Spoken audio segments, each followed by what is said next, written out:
زه یو مدرسې ته امتحان دپاره لاړم که نه، او استاد یو ذهین طالب علم راوچت کړو.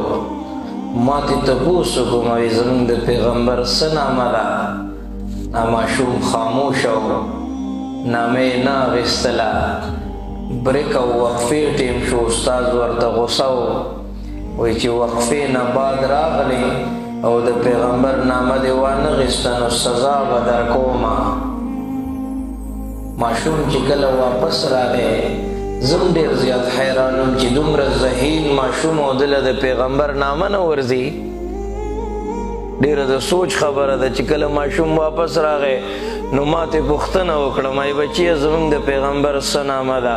نو ماشوم را شروع شو، وایي زموږ د پیغمبر نامه حضرت محمد صلی الله علیه وسلم. بچیه مخکې دې ولې نه ویل که نه؟ په ژړا شوې مولانا صاحب. مخکې مې ځکه نه ویل چې د وقفې نه مخکې زما اودس نه و، او زه د خپل پیغمبر نامه بغیر اودسه نه اخلم.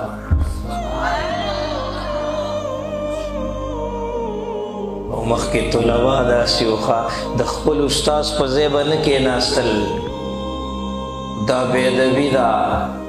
د خپل استاذ بالغ ته به یې ډډه نه واله، ډډه خو څه کوې، د استاذ چې کوم ځای کې کېناستو هغه ځای ته به یې خپې نه غځولې. اوسنۍ خبره ده، موږ په حفظ کې نو دسترخوان به خور شو، زموږ قاري صاحب به مخامخ ناست و که نه، کتاب به یې کته او موږ به په دې دسترخوان باندې ناست وو. زه خپله خبره کوم تاسو ته چې موږ به یو بل سره هغه پټ اواز باندې خبرې که موږ به چېرته ډوډۍ غوښته یا به سالن غوښته که نه، نو په پټ اواز باندې، هسې نه چې موږ چغه ووهو که نه او زموږ دا استاذ یې واوري او زموږ دا استاذ خفه شي چې دا دومره بېادبه دی زما په مخ کې په اوچت اواز باندې خبره کوي. الدین کله ادب،